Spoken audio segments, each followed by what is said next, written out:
नमस्कार, मेरा नाम सुधीर कपूर है। लाइफ पेज में आपका स्वागत है।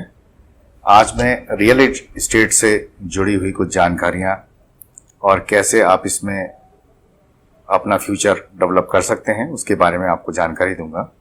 उससे पहले आपको अपने बारे में मैं कुछ जानकारी देना चाहता हूं। मैं आपको बताना चाहूँगा कि इंटरमीडिएट के बाद मेरा जो बचपन से मन था कि मैं बिजनेस करूँगा, तो कई जगह मुझे ऑफर आए सरकारी नौकरियों के भी उस समय, और मन सिर्फ बिजनेस करने का था। तो मैंने सबसे पहले कुछ वो भी करी है, कई जगह जॉब की है मैंने। ईगल इलास्टोमर्स प्राइवेट लिमिटेड में मैं सेल ऑफिसर रहा, नेस्ले इंडिया में सेल्स ऑफिसर रहा देहरादून। और उसके बाद मुझे अपना एक दूसरा बिजनेस मैंने शुरू किया जिसमें टी एंड स्पाइसेस का बिजनेस था, जायका के नाम से।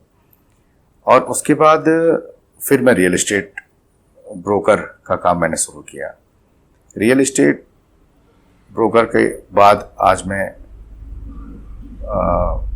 कॉलोनाइजर हूँ, यहाँ पर बिल्डर। कई तरीके से ये बिजनेस होता है।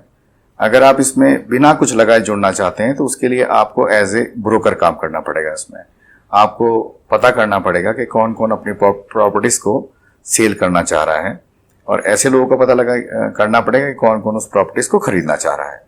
तो जब आप कोई प्रॉपर्टीज को बेचते हैं, सेल आउट करवाते हैं, तो उसमें आपको 2 से 5% तक जो भी आपकी कैपेबिलिटी है, जिस तरीके से आप सेल आउट करवाना चाहते हैं, तो उस हिसाब से आपको उसका कमीशन मिल जाता है। सबसे पहले आपको डॉक्यूमेंटेशन के बारे में पूरा पता होना चाहिए कि प्रॉपर्टीज की डॉक्यूमेंटेशन जैसे सजरा है, खसरा है, रजिस्ट्री है, सेल डीड, उस सब के बारे में आपको जानकारी होनी चाहिए। साथ ही आपको लैंड की जो चौड़ी है, जिसको फ्रंट और डेप्थ कितने स्क्वायर फीट है, कितने गज है या कितने बीघा है, उसके बारे में मैथमेटिक्स का भी ज्ञान होना चाहिए। उसके अलावा स्टेट वाइज जो रूल एंड रेगुलेशंस होते हैं उसके बारे में आपको पता होना चाहिए। जैसे कि बीघा होता है, हमारे उत्तराखंड में कई जगह 900 गज का 8100 स्क्वायर फीट का एक बीघा है। ऐसे ही अगर आप सहारनपुर यूपी चले जाएं तो वहां पर कुछ अलग है, और किसी दूसरे स्टेट में चले जाएंगे तो कुछ अलग है। दूसरा यह है कि आपकी कम्युनिकेशन स्किल, जो आपकी रे ऑफ टॉकिंग है, वो बिल्कुल सॉफ्ट होनी चाहिए, और बिल्कुल कोई हर बात आपके टिप्स पे होनी चाहिए। क्योंकि जो भी आदमी कोई प्रॉपर्टीज को खरीदने आता है वो कई तरीके की बातें उस प्रॉपर्टीज के बारे में पूछता है। तो आपको सरलता से हर चीज का जवाब सरल भाषा में उसको बताना पड़ेगा, कितने बीघा, कितने, कैसे, क्या।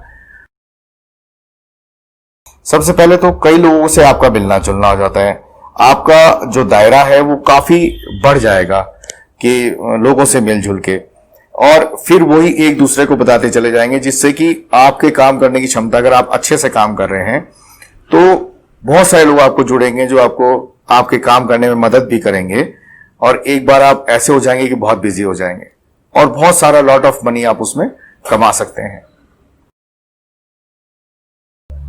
दूसरा यह है कि जो बिजनेस है आपका, उसको पूरा मेंटेन करके अगर आप चलेंगे, हर चीज को लिख कर चलेंगे, हर चीज के साथ आप सबसे बड़ी बात क्या होती है कि कई छोटे छोटे पॉइंट्स होते हैं जो आप सोचते हैं कि नहीं मुझे पता है, लेकिन ऐसा नहीं होता। हर चीज को जो भी आपके समझ में आया उसको तुरंत लिख लो आप, और सुबह उठते समय जब आप अपने जॉब पे निकलें तो वो सारे पॉइंट्स को एक बार पढ़ के बाहर निकलें, तो आपका भी सफलता आपके साथ ही होगी।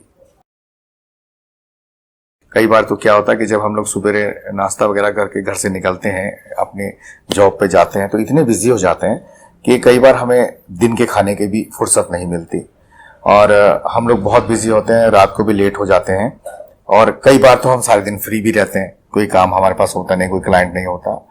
तो इस तरीके से मिला जुला दिन होता है, और अगर आप बिजी रहेंगे तो आपके पास बहुत सारी ऐसी चीजें हैं जो कि नहीं आएंगी, क्योंकि बिजी अगर आदमी रहेगा तो उससे बीमारियां भी दूर रहती हैं और स्ट्रेस भी उसके दिमाग में नहीं आती। मुझे उम्मीद है कि इन सब बातों से आप संतुष्ट हुए होंगे, और मैं आपको एक बैलेंस्ड व्यूज जो हैं वो मैं दे पाया हूंगा। और इसी के साथ धन्यवाद, शुक्रिया।